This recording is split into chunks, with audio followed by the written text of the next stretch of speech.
நம்ம சேனலேருந்து தொடர்ந்தாப்பில் நீங்கள் வீடியோக்களை பார்க்க நினச்சிக்கிறது நம்ம சேனலை சப்ஸ்கிரைப் பண்ணுங்கள் கீழே பெல் சிம்பிள் இருக்கும் அதையும் கிளிக் பண்ணிங்க. சரி, வாங்க நம்ம வீடியோக்குள்ளே போகலாம். வணக்கம் நண்பர்களே.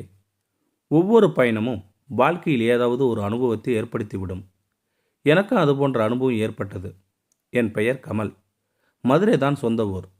வேலை பார்க்கறது திருச்சி. அம்மா, அப்பா, தம்பி என்ற சின்ன குடும்பம் என்னுடையது. வாரம் ஒரு முறை மதுரை வந்து போயிட்டு இருந்தேன். அப்போது ஒரு நாள் மதுரை மேலூர் அருகே வரும்போது நான் வந்த பஸ்ஸில் முன்னால் ஏதோ பலமாக சத்தம் கேட்டது. வேகமாக இறங்கி பார்த்தால் 2 பசங்க பைக்கில் வந்து மோதி அடிபட்டு கிடந்தாங்க. தலையில் பலமான அடிபட்டு ரத்தம் வழிந்து ஓடியது. நாங்கள் அனைவரும் பதறிபடி ஓடி உதவினோம். ஒரு பையன் என் தோளில் சாய்ந்து தண்ணீர் குடிக்கையில் உயிர் பிரிந்தது.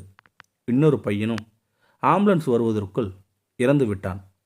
என் கண்முன் கிடந்த 2 சடங்குகளும் என்னை கலங்கடித்து விட்டது. ஒரு நிமிடத்தில் முடிந்து போன வாழ்க்கை. போலீஸ் வந்து எங்களை அனுப்பி வைத்தனர். அப்போதுதான் சாலையின் ஓரத்தில் என் தோளில் உயிர்விட்ட பையனின் செல்போன் கிடந்தது. வேறு யாரும் பார்த்து விடுவதற்குள் நான் அதை எடுத்து சட்டை பாக்கெட்டில் வச்சுக்கிட்டேன். கொஞ்ச நாள் கழித்து அவன் வீட்டில் கொடுத்துடலாம்னு நினச்சேன். ஆனால் கொஞ்ச நாளில் இதை மறந்தே போயிட்டேன். அன்று ஒரு நாள் வீடு சுத்தம் பண்ணும்போது என் அம்மா ஃபோனை எடுத்து கொடுத்தாங்க. அப்போ சார்ஜ் போட்டு அவனை பற்றி விவரங்களை தேடினேன். அப்போது அவனோட வாட்ஸ்அப்பில் நிறைய மெசேஜ் வந்திருந்தது. அதில் கௌசல்யா என்ற பெயரில் 500க்கும் அதிகமான மெசேஜ் வந்து இருந்தது. அதற்குள் போனதும் புரிந்தது அது அவனது காதலி என்று. அந்த பெண் அனுப்பியிருந்த மெசேஜ்களில் பார்க்கும்போது அவளுக்கு இவன் இறந்தது தெரியவில்லை என்பது உறுதியானது. அப்போது ஒரு இன்பாக்ஸில் அவனோட வாய்ஸில் சில பதிவுகள் அவனை பதிச்சிருந்தான். அதை நான் கேட்டேன். ஹாய்கோ, நான் கார். நீ எனக்கு ஃபேஸ்புக் மூலம் தான் அறிமுகமான. எனக்கு கவிதை எழுத தெரியும். ஃபேஸ்புக்கில் என்னோட கவிதைகளை ரசித்து நீ கமெண்ட் போட ஆரம்பித்த. எனக்கு கிடைச்ச முதல் ரசிகை. கொஞ்ச நாளில் வாட்ஸ்அப் மூலமாக நாம் பழகினோம். பல மாதங்கள் நமக்கு நடுவில் கவிதை மட்டுமே இருந்தது. சில நாட்கள் கழித்து தான் நீ உன்னை பற்றி சொன்ன. உனக்கு திருமணமாகி கொஞ்ச நாளில் ஒரு விபத்தில் கணவனை இறந்துட்டதா சொன்னேன். அதை கேட்டதும் முதல்ல எனக்கு ஒரு மாதிரியாக இருந்துச்சு.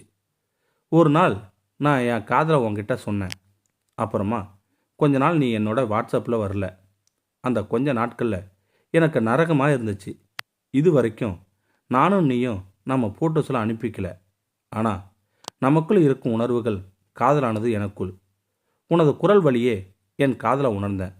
கொஞ்ச நாள் கழித்து நீயே வந்து என் காதலை ஏற்றுக்கிட்ட. சந்தோஷமாக இருந்தது. வாழ்க்கை அந்த நாட்களில் நேரில் சந்தித்து பேசி திருமணம் பற்றி பேசலாம் என்று ராமநாதபுரத்தில் இருந்து உன்னை மதுரைக்கு நாளை வர சொல்லி இருக்கிறேன். அவள் எப்படி இருந்தாலும் என்னுடைய இந்த ஜென்மத்தில் அவள்தான் என் காதலி, மனைவி எல்லாம் என்று பேசியிருந்தேன். இப்போது புரிந்துவிட்டது. அவள் பார்க்க போதும்தான் இவன் இறந்திருக்கிறான் என்று. இவனது இறப்பு தெரிந்தால் அந்த பெண் என்ன ஆவாள்? மீண்டும் ஒரு இழப்பை தாங்க சக்தி உண்டா அவளுக்கு? நீண்ட யோசனைக்கு பிறகு அவனது ஆன்லைனில் சென்று வாட்ஸ்அப்பில் அவளுக்கு ஒரு குட் மார்னிங் என்று அனுப்பி அடுத்த நிமிடமே எனக்கு ஒரு வாய்ஸ் மெசேஜ் வந்தது. ஒரு மாசமா ஏண்டா வரல, என்ன வர சொல்லிட்டு ஏண்டா வரல, அன்னைக்கு நைட்டு வரைக்கும் அங்கேயே நின்றுட்டு இருந்தேன் தெரியுமா, எனக்கு நீயும் இல்லைனா செத்து போயிடுவேண்டா என்று முடித்து அவள் அழுவது நன்றாய் உணர்ந்தது.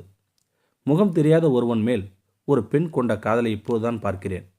அதன் பின்பு வாட்ஸ்அப்பில் இருந்த எல்லா நம்பர்களையும் பிளாக் பண்ணிட்டு அவளோட மட்டும் சாட் செய்தேன்.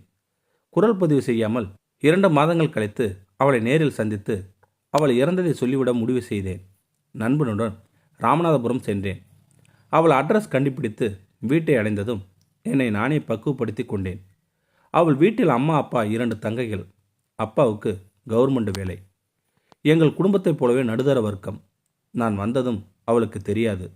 அதனால் ஆபீஸ் சென்று விட்டாள். அவள் வரும் வரை காத்திருந்தேன் நான். அவளும் வந்தாள். உண்மையில் எவ்வளோ அமைதியான குணம். மிகப்பெரிய பேரழகி இல்லை. ஆனால் அவளது அழகு அவளது குணம்தான். என்னை யார் என்று நானே அறிமுகம் செய்து கொண்டேன். என் நிஜ பெயர் கார். ஃபேஸ்புக்கில் காசே என்றதும் அவள் முகம் வெட்கத்தில் சிவந்தது. என் முன் நிற்க முடியாமல் நிலை குலைந்தாள். என் நண்பன்தான் கொஞ்ச நேரத்தில் குழம்பி போனான். அவள் தன்னுடைய அறைக்குள் சென்று விட்டாள். நான் அவளது அப்பாவிடம் என் காதலை பற்றி சொல்லி அனுமதி வாங்கினேன். என் பெற்றோர் சமூகத்துடன் திருமணம் முடித்து கமலாகிய நான் கார்த்திக் செல்வனின் வாழ்க்கையை வாழ்ந்து வருகிறேன். என் மனைவிடம் என்றாவது ஒரு நாள் உண்மையை சொல்லிவிட வேண்டும் என்று நினைக்கிறேன். ஆனால் முடியவில்லை. இப்போது கவிதைகள் வேற எழுத வேண்டியுள்ளது. சில வழிகள் தீர சிலர் சிலுவைகளை சுமந்துதான் ஆக வேண்டும். நன்றி, வணக்கம். இந்த வீடியோ பற்றி கருத்தை கீழே இருக்கிற கமெண்ட் செக்ஷனில் சொல்லுங்கள். அப்படியே நம்மளுடைய சேனலை சப்ஸ்கிரைப் பண்ணுங்க. சப்ஸ்கிரைப் பண்ணுங்கள். கீழே பெல் சிம்பல் இருக்கும், அதையும் கிளிக் பண்ணுங்கள். தேங்க்யூ ஃபார் வாட்சிங்.